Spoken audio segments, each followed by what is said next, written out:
And the surrounding areas for that matter, and the surrounding areas for that matter. So, again, good morning to you. Thank you so much for tuning in to WNCR-TV Now as we talk about things impacting our state, our city, and our nation. 10 minutes past the 10 o'clock hour, 10 minutes past the 8 o'clock hour this morning on WNCR-TV Now. Now is the time. Let me share the Facebook Live video. You too can do the same. Let's move that. Let's go here to Facebook, and click share here. Matter of fact, let me do it on this computer right here. I'm gonna do something different. There we go. What's this? Oh. All right. Where's WNCR TV on this thing?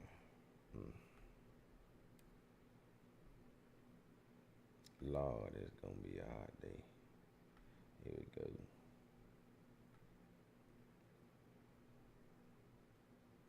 Come on, thing. Blessing me again.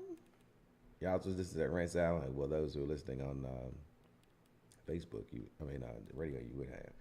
All right, let me say good morning here. Good.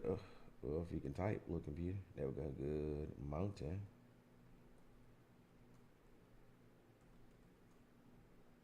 Blessing me again. Good morning. There we go. All right. So we got that shared there as well. Let me see if I can find Rocky Mount City Council.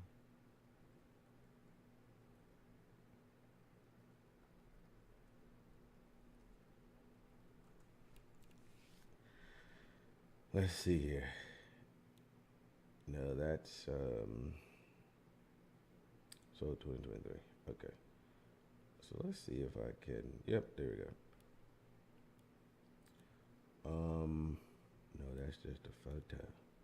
That's just a photo. Can't be. Yeah, here we go. Go to the page, my brother. There it is. Little ad by the play. Yesterday was city council meeting, and so there were a few people who spoke yesterday at the Rocky Mount City Council meeting. I think a majority of the conversation yesterday from the members of the floor was dealing with what was it dealing with? It was dealing with the property tax increase that you did see there in city for the city. So I said City Hall, but it was for the city. So this day, you know what day this is of the retreat. What I was looking at doing was this. So I don't have all the information, right? Never do I admit to having such a thing. But sometimes my memory is okay and sometimes it isn't, right? And what I hear oftentimes is things in which I don't recall. And there is this thought process or belief that between Rochelle Small-Toney, former city manager, and Keith Rogers, former city manager, that there was a rapid spending spree in which the council was oblivious to, that they had no idea what was going on, and it just came out of nowhere. And so then I go back, and I want to find another piece of information there too, and I'll find it in due time. But I did come across this screen. This is from May the 3rd of 2023 on the YouTube page for the city of Rocky Mount. This is when they had their retreat in Durham, North Carolina. This is obviously during the time where Manager Rogers was the city manager for the city of Rocky Mount. And to put this really in context, Rogers started with the city of Rocky Mount somewhere there about in the month of March. A budget was presented to the city council by May the 3rd. Budget work began with the city early January. Early January. By March, the budget's pretty much kind of wrapped up. You're doing some fine tuning and some things of that nature. April, they're having work sessions about the budget, right? This slide here that you see on television, Facebook Live, and YouTube. Are we on YouTube this morning? Let me just double check that too. Yeah, we're on YouTube. So this slide here talks about facility and fleet, and then there's probably additional things here too. I just happened to skim across and saw this. But it says City Hall renovations, expansion for technology services, renovations for community development, relocation of human relations, and improvements for police. Then it talks about warehouse renovations and improvements. And so all these programs, or renovations, should I say, that the city council, because this information in Durham, North Carolina on May the 3rd, 2023, this information was presented to the council. Even security improvements, building and room access. I think that was some concerns of members of council about people having access to City Hall, right? And that it should be more secured. And there was all these things coming. I mean, these are conversations that when you go back and listen to what was said, and not what's said today, but what was said at that particular time, this information was talking about. But oftentimes people just seem to have convenient amnesia about things, and they will give you information as to what they want you to think or believe at that particular moment.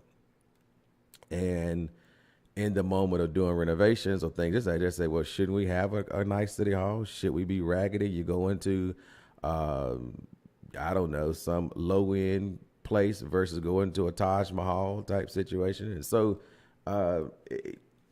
whatever the temperature is for that particular day is oftentimes what you will get from folk.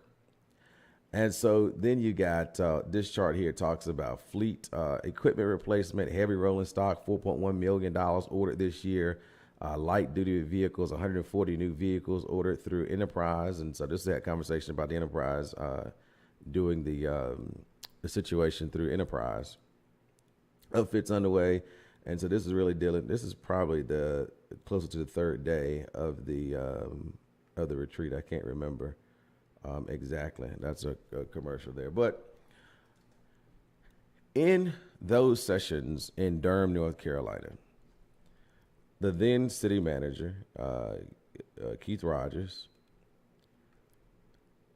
reminded the city council, and I'm going to find it, and maybe not today, but soon. He says, listen, we cannot, here's another thing. I forgot all about this too. So here it is. What was it? $1 million that was spent to deal with the repair or replacement or renovation of Denton Street Pool, which was closed because it needed some upfitting and it hadn't been done, and so they were able to do that. But again, those are some of the things that I again forget that those things go on, right? And so how is it funded? How is it paid for? And all those kind of things. Now, Battle Park renovations, I see this slide here too. Much of that renovations, I think, was done through grant. I don't know how much city direct spend was in it, but certainly the Parks and Rec division was able to secure some grant dollars to really deal with that. You got Sunset Park renovations to the playground, the spray park area, the carousel, the tennis courts. So there are a number of things there that occurred or would be occurring in this that particular year's budget. You got point delivery station improvements, necessitated transformer replacements, and those things. And let me look at that. Let me go back to that, and that let me see if and it might have just it should have come out of the capital expense project budget for the through utilities, but somehow or another, I believe there was some money spent from fund balance for some utility situation as well. But let me. With safety always being our number one priority. Yep. Okay. So that's what I was saying. You kind of stole my thunder. I think we've kind of talked about these two, so we'll go ahead and move on to the next point. All right. So we do have a lot of things going on in energy resources that affect, as we continue to improve upon the efficiency and reliability of our electric and gas systems. One of our largest projects right now involves our point of delivery stations. We have 2 point of delivery stations. The primary point of delivery station, which is off of Old Mill Road, Duke Power, because of course they are our wholesale provider, mandated that we make some significant infrastructure changes that we're in the process of doing with transformer replacements, and these are rather significant investments that we're having to make, but overall they are also in the interest in ensuring reliability. Some of this equipment was getting close to the end of its useful life anyway, so it all works out. There are also some adjustments we're making to our newer point of delivery station off of Fenner Road, and one of those actually involves a relatively new customer that we have that's running an operation which has become a pretty significant power consumer. It's not in a residential area, but it's a group that does consume a lot of power and is able to do so for crypto mining operations. But they do not cause any negative impact on the surrounding area. We've probably seen news reports about these mining operations in other parts of the country which sound like jet engines 24/7. They use a different technology, so there are no issues in this particular area, and so they've had to make some adjustments there. We also continue to upgrade our substations and continue to do other work that we need to do, as well as, of course, to respond to the challenges that come up, say, during winter weather events, such as what we experienced back in December. Our gas system is doing very well, and overall, both our electric and gas systems are in good shape, so we are not anticipating any massive rebuilds. We did go through some significant substation rebuilds over the last 15 years that have allowed us to reinforce and stabilize our system, but overall, we're in very good shape with respect to our electric and gas operations. And Elton will handle water. Okay, the main project that we have underway within the water division is basically changing out the electrical stuff that are basically the brains for the operating system. The issue that we've had over the past few years is that and I thought they would be talking about the actual dollar amount, and so and I had to step away real quick.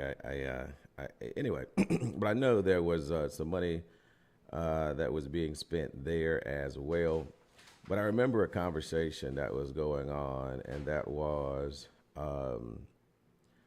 one-time expenditures versus ongoing expenditures, and really looking at how that money is being expensed. And so I'll find that.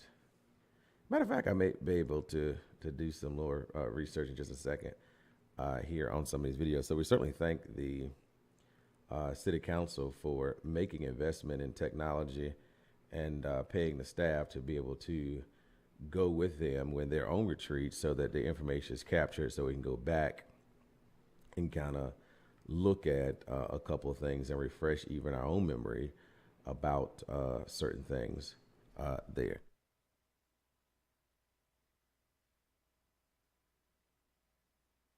And so in a few seconds, we're going to have a guest here in just a few moments, be a familiar face when you see him come up here this morning to share a few things with the listening and viewing audience as well.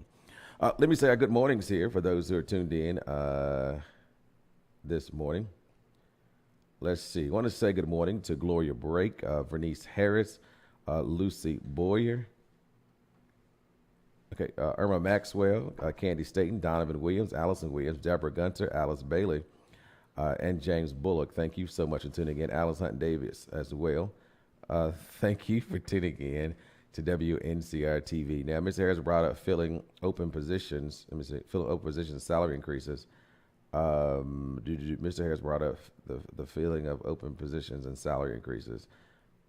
Yeah, and I think they voted last night to fill a position that I think the city manager wanted frozen for economic development purposes as well. That was an amendment that Councilman T.J. Walker added to Councilman Knight's approval of the budget on yesterday.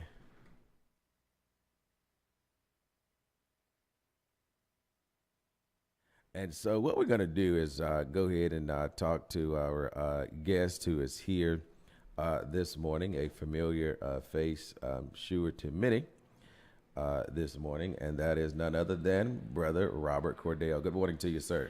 Good morning, Brother Williams. How are you, sir? I'm fine. You, sir? I'm doing well. I saw you out at the Juneteenth events, and that's something that you frequent every year. Yes, I do. I have a marvelous time supporting all the events. Absolutely. And you even got a little few hits of the robot in there. That's my favorite dance. It's always been, and I like to kind of keep that alive. I got you. Well, some of the things that's been circulating in the community is your putting your name in the hat to run for county commissioner. Yes. For Nash County, and that's district. What district is District 2. District 2. That seat is currently being held by Fred Belfield, who's been in that seat for a while. And so, of this year, what makes you say, "Hey, I want to run"? I want to run because I'm a community-minded person. I have the character. I have communication skills. I'm dedicated to the community which I live, the city which I live, Rocky Mount. And I'm a hard-working, dedicated individual. Also, I pay taxes here. Not only city and county taxes, but property taxes and state and federal taxes. I am a graduate of Rocky Mount Senior High School, and I have 2 daughters who graduated in the school system. And as I said, I'm community-minded, and I like to give something back to the community. And I feel that I'm qualified to do the job, and I know I can do the job. And so I put my head in to hopefully that the majority of the District 2 voters will also see my plight and will vote for me in 2026. And so what are some of the things that you are wanting to see happen in Nash County, or what would be your primary focus as a county commissioner? Yes, Brother Williams. Transparency has always been a pet peeve of mine. And the commissioner that's serving now really believe are great people. And I go to the meetings all the time, our county commissioner meetings, and they are very open, they're very warm, and you're very comfortable around them. So I like to see transparency keep coming. I also like to think that we have good government in Nash County. I would like to see that continue. If elected, I would like to bring to the floor no taxes on the vehicle for senior citizens. No taxes on their cars and trucks, and with a $11 billion budget in Nash County. They cannot miss that money, and I believe need to give something back to the community.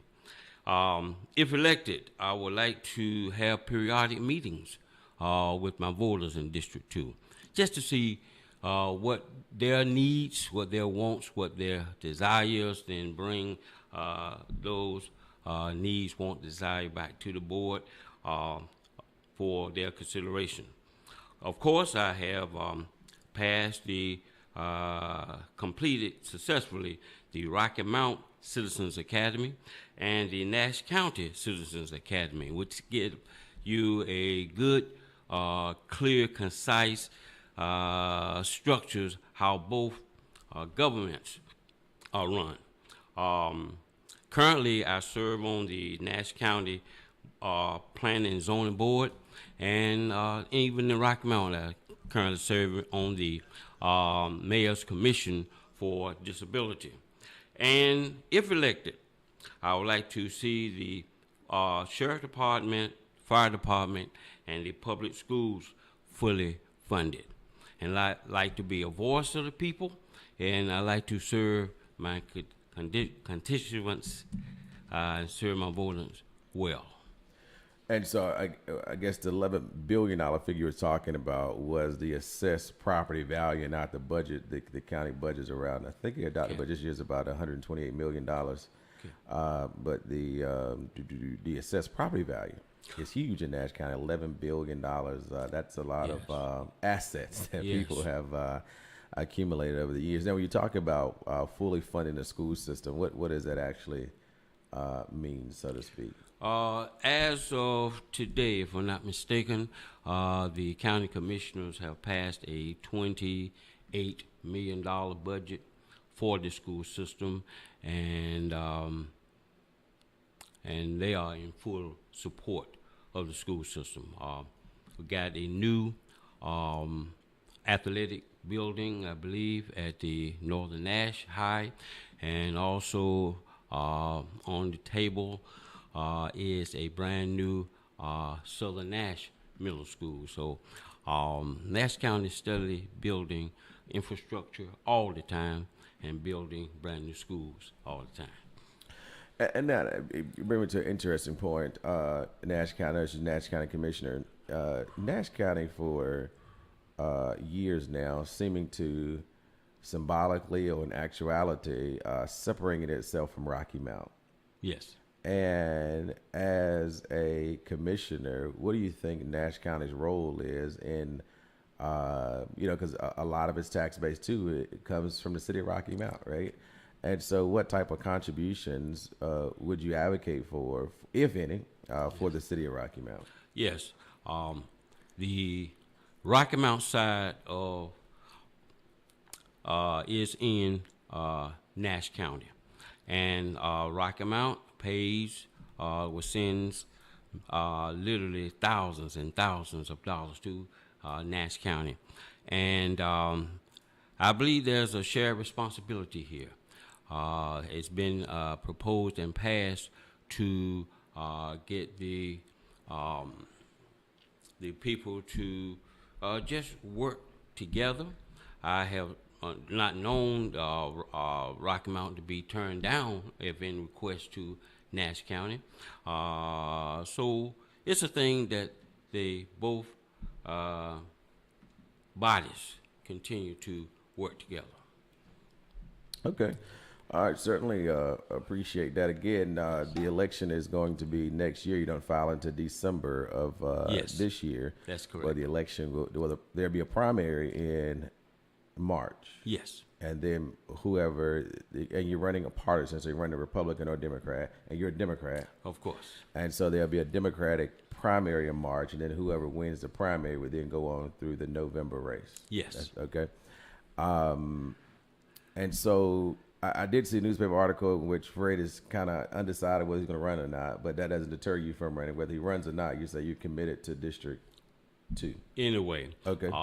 He has said on a couple of occasions in private conversations that he would retire after this term is over, but then again, it's not been made public. And so as of now, Mr. Belfield, who has served the District 2 more than 24 years, amicably, with distinction, he's still in the race. Yeah. So whether he retire or not, it really doesn't matter, because I stand on his shoulders.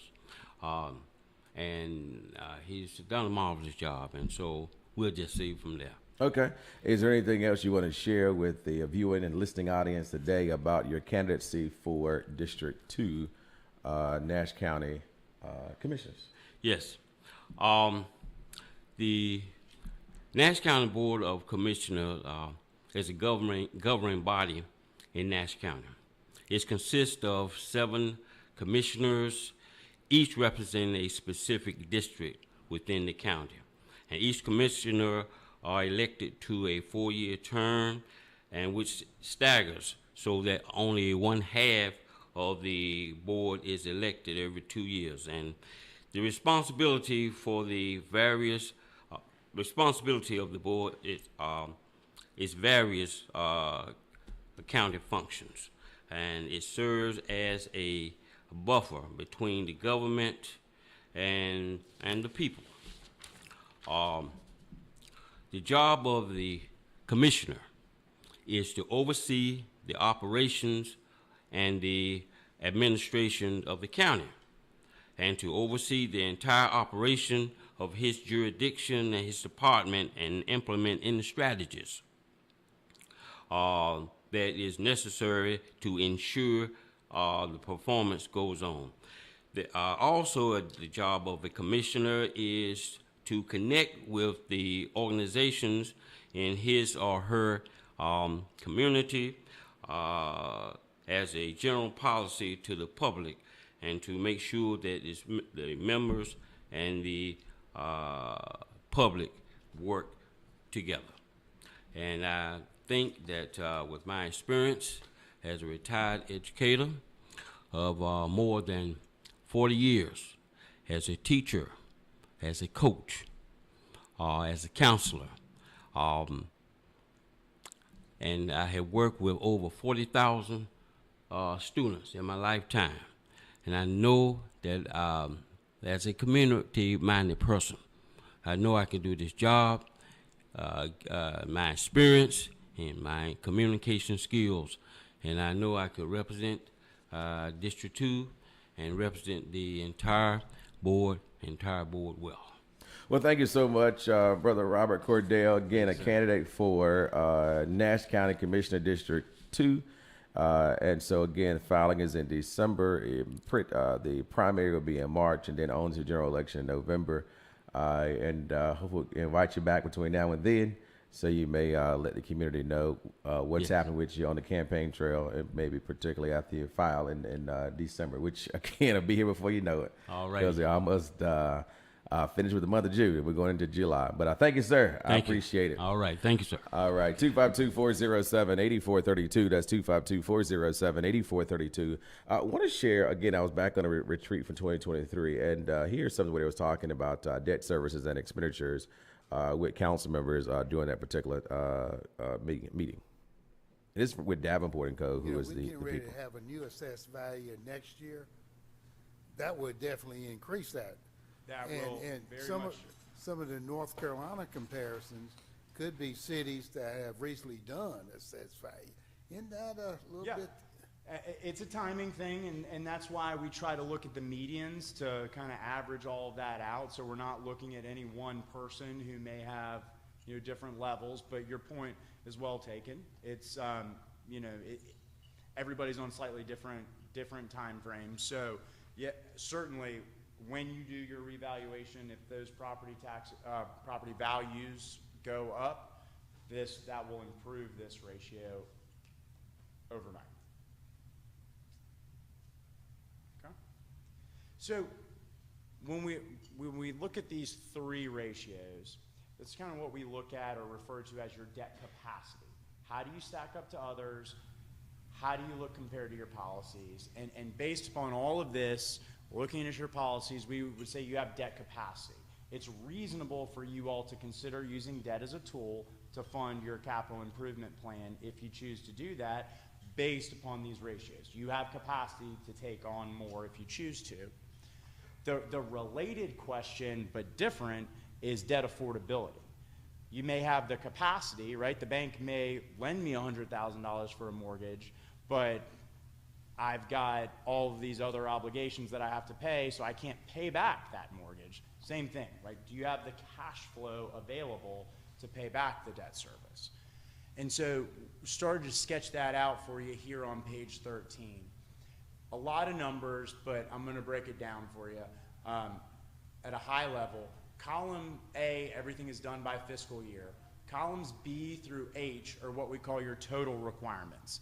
This is your existing debt service, and that's long-term debt, that's short-term vehicle type equipment debt.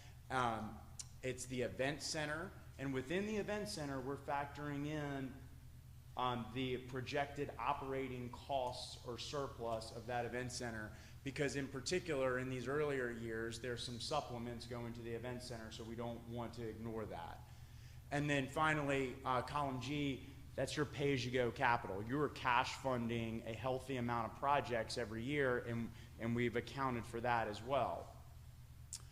So column H is that total requirements, and then over in column I is the existing revenues available. This is what we've worked with staff, and staff has identified is within the 23 and in particular 24 budget, the dollar amounts that are going to be available or estimated to be available to go towards and be dedicated to debt service and capital projects. And then the highlighted green column is the annual surplus deficit. And this is where you can see future debt affordability exists. You are in, after you get beyond 23, there's a very healthy level of annual surplus. Now, a good part of that, it will be used to maintain your pay-as-you-go capital, as we'll see, but there's also affordability to take on some additional debt projects. Moving more quickly, so stop me if you want. But that transitions us into the capital improvement plan analysis. And I know Ken's going to go through this in greater detail with you as he walks through the CIP next. But just at a high level, the CIP for fiscal year 24 to 28 is currently estimated to be just over $81 million. That includes $23.8 million of annual sort of rolling stock equipment vehicle replacements over the 5-year period, as well as some other city-related projects. Included in that is also, over this period of time, just under $27 million of cash-funded projects. Again, you have a history of investing into cash capital, and that is continuing within the CIP. So in total, of the $81.2 million, just under $27 million is cash funded. There will be about $54.2 million of debt funded projects. Roughly half of that is going to be short-term vehicle and equipment lease type projects. So you're looking at about $29.5 million of longer-term debt issuance as part of this CIP. When we take that proposed debt, both the long-term debt as well as the short-term equipment, vehicle, lease type debt, we layer that in on top of your existing debt profile. We can see how that evolves. And here in the near term, so the dark green bars are your existing debt service. Top left, dark green bars are your existing debt service. And you can see how taking on this new debt does increase that annual debt service level. One thing to point out, the gold bars are, we're assuming that you're going to continue to fund those equipment and vehicle lease type obligations. We don't want to ignore those. That's a program that you have long established, and so we're including that so we don't unnecessarily use those dollars for other projects in the future. So when we take that new debt, layer it on top, revisit your key debt ratios, your payout ratio stays very strong. It's still in that 76% range because you're amortizing this debt over 5, 10, and 20 years under our assumptions. So you're still maintaining that very healthy repayment plan. Debt service to expenditures does increase, right? On the last slide, we saw that your existing debt is increasing.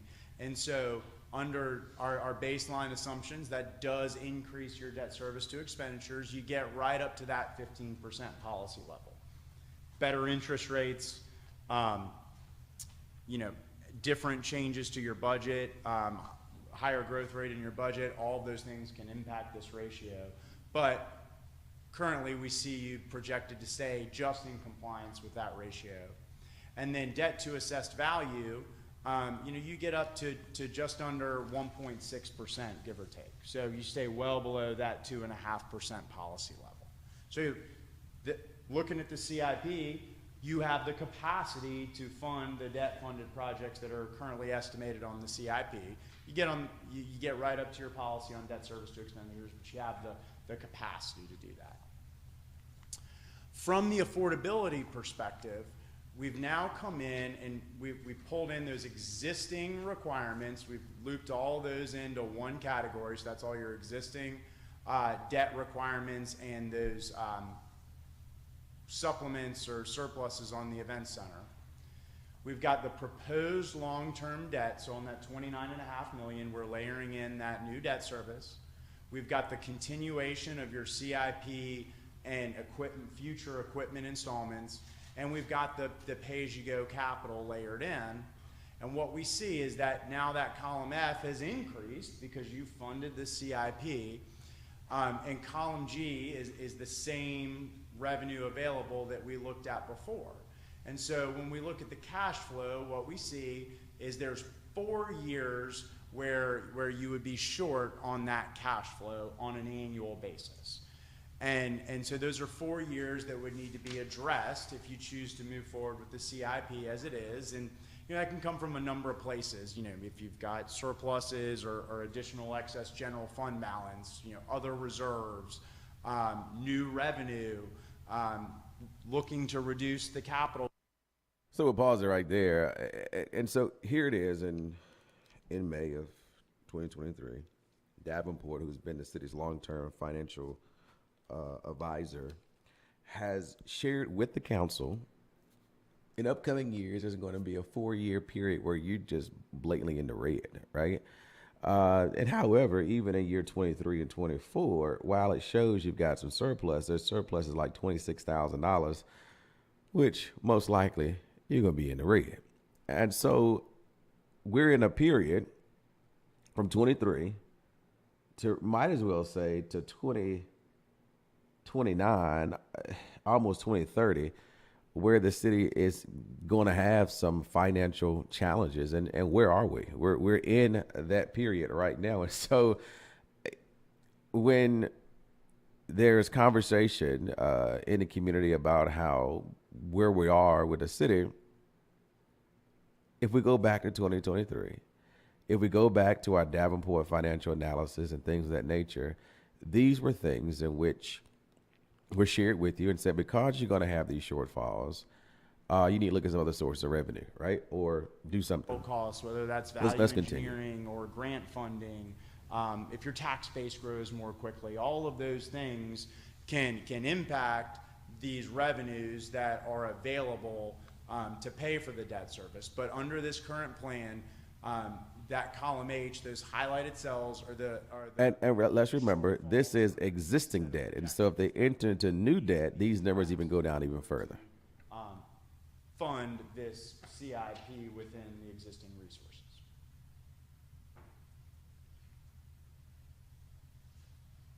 So I know I went through that last part quickly, please. Yes, sir. Well, first of all, is this going to be shared with us again? Can we have a copy of this? The 20-year financing, some of that portion, under what kind of debt obligation is that being proposed? So we've assumed a limited obligation bond or an installment financing. What that is it's basically a mortgage or a pledge of the asset.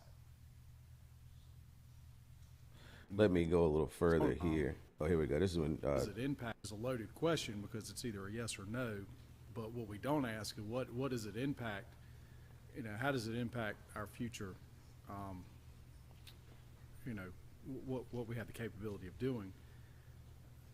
I would like to see moving forward, not only from staff but from the city council. If that occurs, hopefully we can have some metrics in place to where we can quickly go to that spreadsheet, plug in, that 1.2 million that we want to spend on something, and see how it impacts. Is that possible?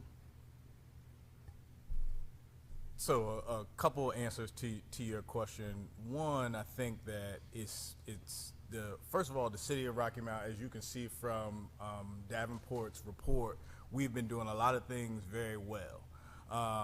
In the upcoming budget, there's a couple of priorities that I want to highlight, not to say that they haven't been happening, but I want to highlight, and that is balance in the overall budget. So obviously we are required by code as a government to present a balanced budget, but that simply means that revenues equal expenditures. But I also want to make sure that the city of Rocky Mount has structural balance, essentially meaning that we use one-time revenues for one-time expenditures as much as possible. So when you talk about unplanned items, sometimes that is because of the funding sources maybe used for historical things that we've decided to continue, and now we find ourselves out of balance. The other thing that we have, and you see from Davenport's report, is that we have a healthy pay-as-you-go cash for our capital improvement projects. But also in the proposed budget, I want to reevaluate the way that we look at our CIP and our capital projects to have that information better in front of the council, so you can see even within a fiscal year and looking 4 years in the future, what types of things that we are anticipating. And obviously we won't be able to anticipate everything, but to me, most unplanned expenses, the result of that should be either something that we can accommodate within existing revenues, and we also have seen today that our revenue outlook for the upcoming fiscal year also looks healthy. But I also want to enumerate or illustrate in a more succinct fashion reserve funding, revenue stabilization, the types of best practices that you have already detailed for when unplanned expenses come up. So I'm hopeful that by putting those tools, well, I don't want to say putting them in place because many of them have already been in place, but I want to illustrate those better so that the council can have an understanding. So if we say this emergency occurred, this is an unplanned expense, but we're going to tap into our revenue stabilization because that's what it's for.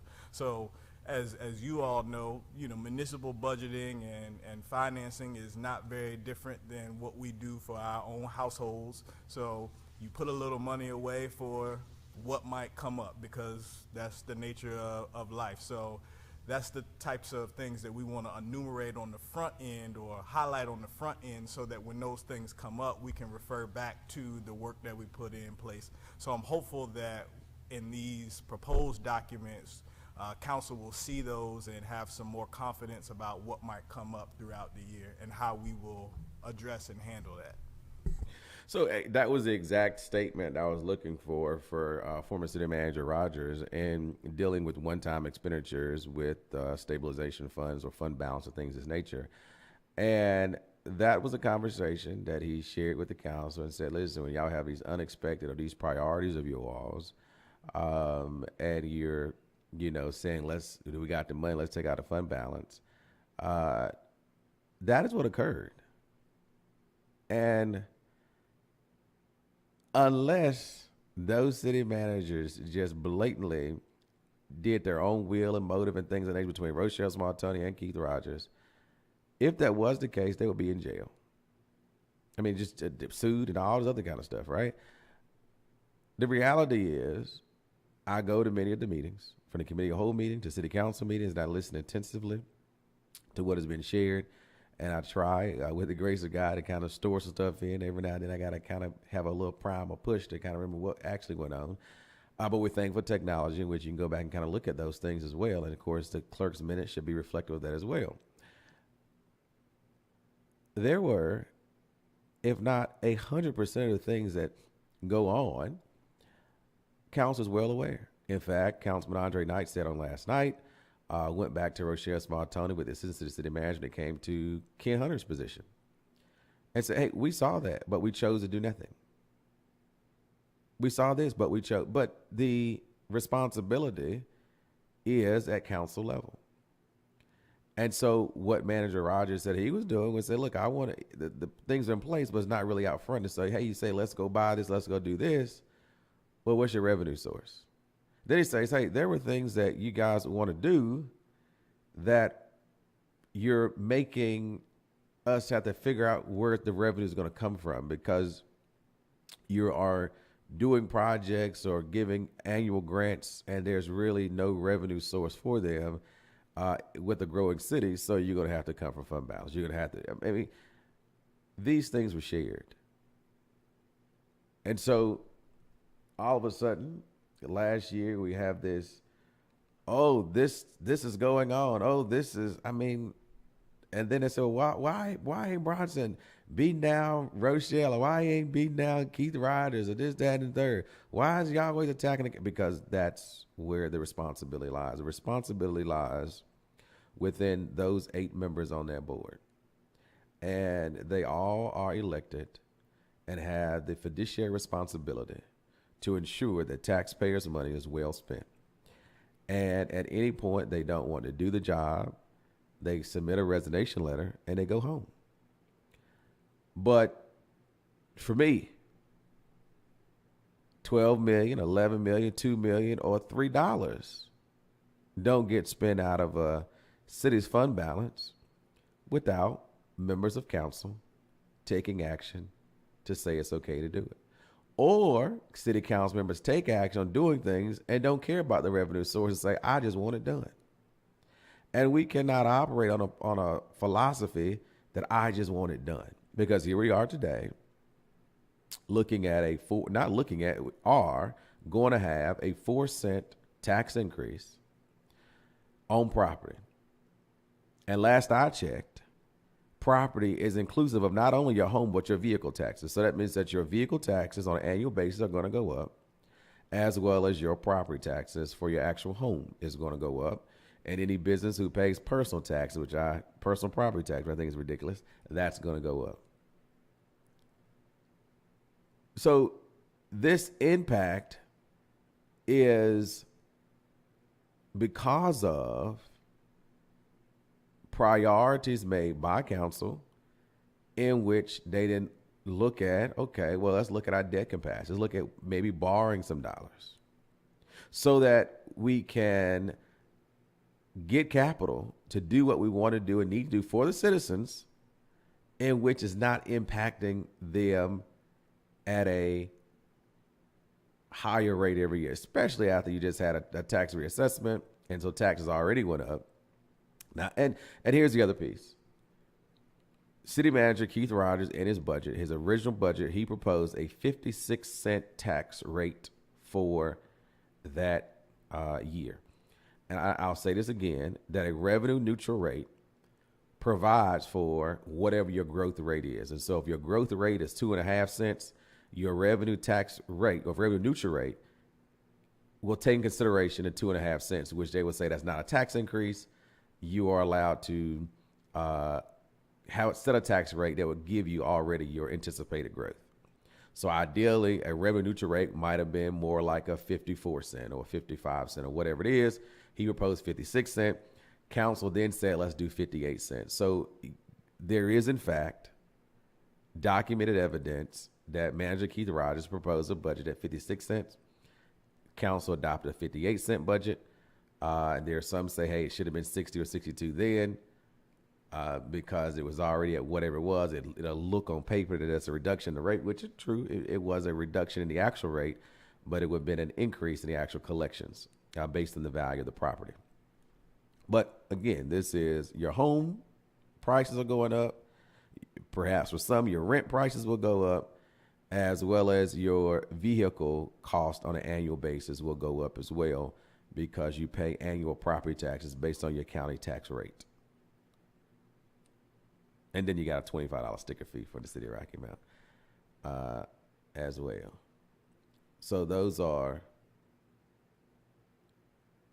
something. No, actually you pay your vehicle tax rate based on the county tax rate, if I'm not mistaken, not the city tax rate.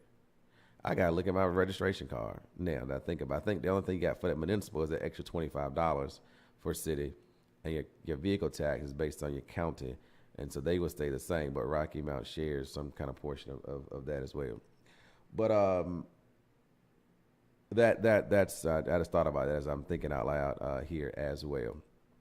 So again, prepare for those increases in the upcoming days weeks, months, or whatever it is there. Want to say also good morning to Alfreda Perkins, also Lorraine Pitts.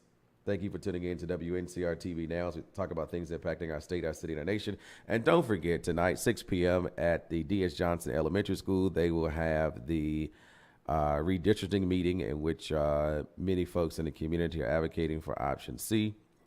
And we heard from Angela Bryant on yesterday as to why option C is the better choice and perhaps the best choice, and perhaps the current elected body will go with that option of keeping communities together, as their whole idea was to keep Edgecombe County students together. So keeping that same thought process in which the board of Edgecombe County Public Schools said they were most interested in, they should follow that same vein of thinking with option C, and keeping precincts and communities as whole as possible there, and using those natural boundaries for the division or separation or let's just say boundary lines for communities. So that's something to think about as well. I thank you so much for tuning in. I'll be back with you tomorrow to do it all over again on WNCR-TV. Now, don't forget to check out Pop's Diner. We're open from 11 a.m. until 6 p.m. Sunday through Friday, downtown Rocky Mount at 132 South Church Street, formerly the old Central Cafe location. Those who know, you know, and those who don't, share the word about it as well, so that people will dine with us on this day and the next day. If the Lord's willing, I'll see you tomorrow. Don't forget to stay hydrated, stay cool, and do all the good stuff on this hot Tuesday. And again, tonight, 6 p.m., D.S. Johnson Elementary School, where Edgecombe County Public Schools will have a redistricting meeting, and they'll be set to vote on those maps here very, very soon, and we'll know exactly what those boundaries are. But the thought process is to hopefully advocate for community input designed map, which is option C on tonight. And one thing she did say, you don't have to sign up to speak, but just your presence is speaking as well. So showing up, whether you have children in the school system or not, it is a school system funded by your tax dollars as well. And so what we do for children and the education system will impact future generations in our neighborhood. Say, caller, good morning, real quick. Good morning, Mr. Bronson. Good morning. And listening to the city council meeting last night, I felt there was a lot of cleansing of the heart. However, I didn't appreciate the fact that they increased the budget. You had a young lady that came up and said, you know, she would have to take on another job based on her age, which she shouldn't have to. Not only that, people born in the 50s and some in the 40s and farther back, you know, they're trying to stay above ground, not go under. And what the city is doing, in my opinion, is putting an additional expense on those individuals. Now, I know that the city has spent money that was unnecessary. They let a manager come in and railroad the city's budget. Councilman Knight, if I'm not mistaken, indicated that the council hired the manager, which is true, and the manager serves at their pleasure, which is true. Even though that happens in that timeline, I feel that if the manager make a genuine recommendation, they should follow it. That's why they hired him. I think Elton saw that we could operate based on what we currently have in our financial budget, and taxes shouldn't be raised. Now, my recommendation for the city council is to basically stop any additional purchasing. They need to stop travel. They don't need to hire anyone. They don't need to do any necessary spending until the budget get back to a point whereas if, like Councilman Knight said, anything catastrophic happens, that we would be able to pull ourselves out of it. We are at war, which means that we need to be frugal in what we're doing.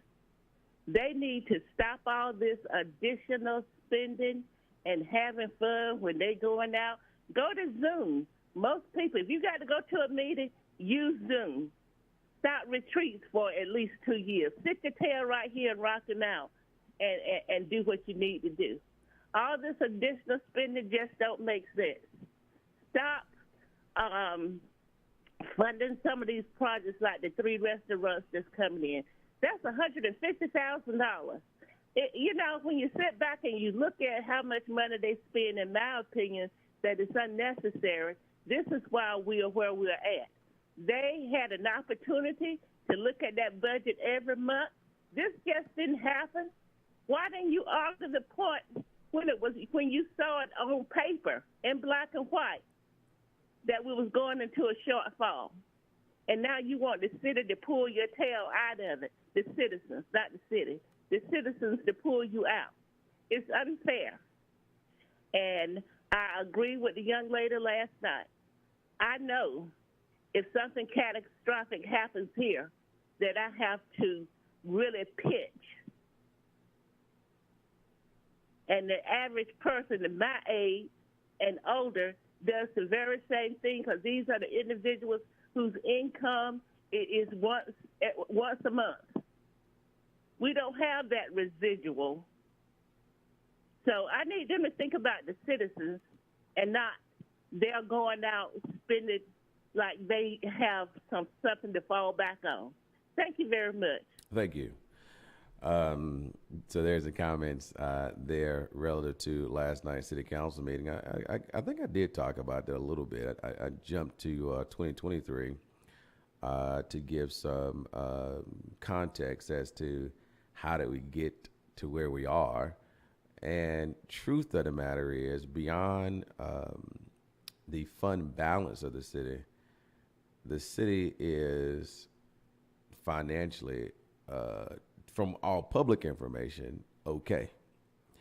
Now, I don't think they were okay in just spending nearly $12 million, much of which I do believe was capital assigned situations and not salaries. Because here's the thing: if it was salaries that was causing the shortfall in the budget from the fund balance, the city manager would have proposed a tax increase to cover salaries.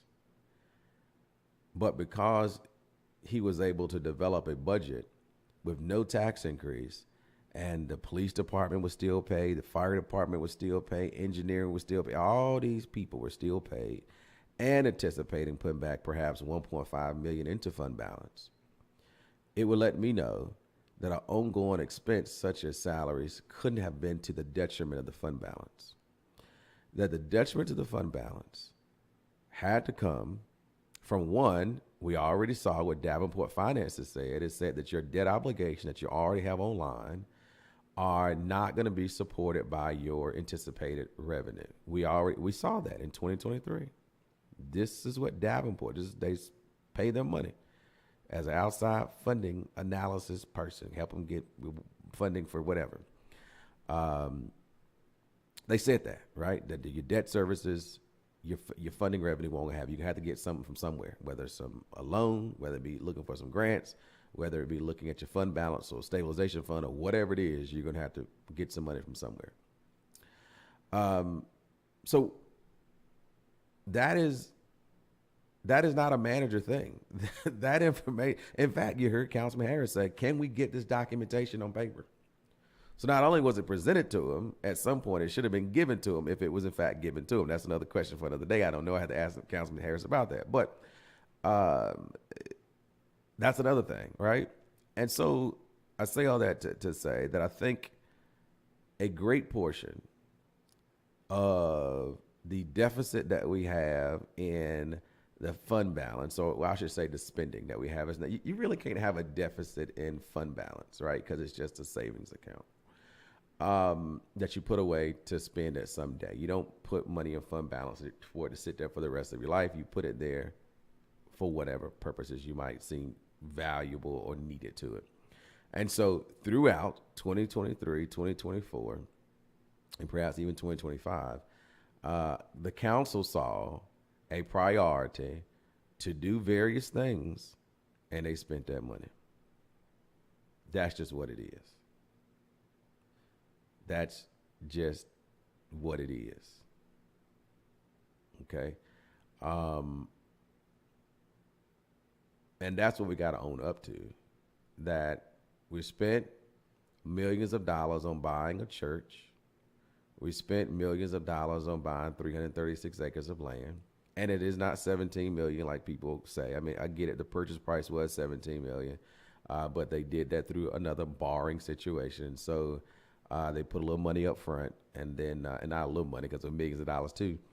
But you can go back and probably additional monies that were not budgeted in legal fees for going through purchasing these things. I mean, these are unexpected situations, right? And I think there was some additional money spent, a $3-point-something million spent for something else. And so there was a whole bunch of stuff that I think were obviously one-time expenditures and not ongoing expenses. And they pulled that money from fund balance. And if you go back through city council minutes, as we've done before, you will see where they say this is the impact to fund balance. Because before a administration move one brown penny from fund balance, the city council must authorize it. That's just what it is. That's just what it is. And so, anyway, I got to go. I'll talk to you tomorrow. Do it all over again on WNCR-TV Now.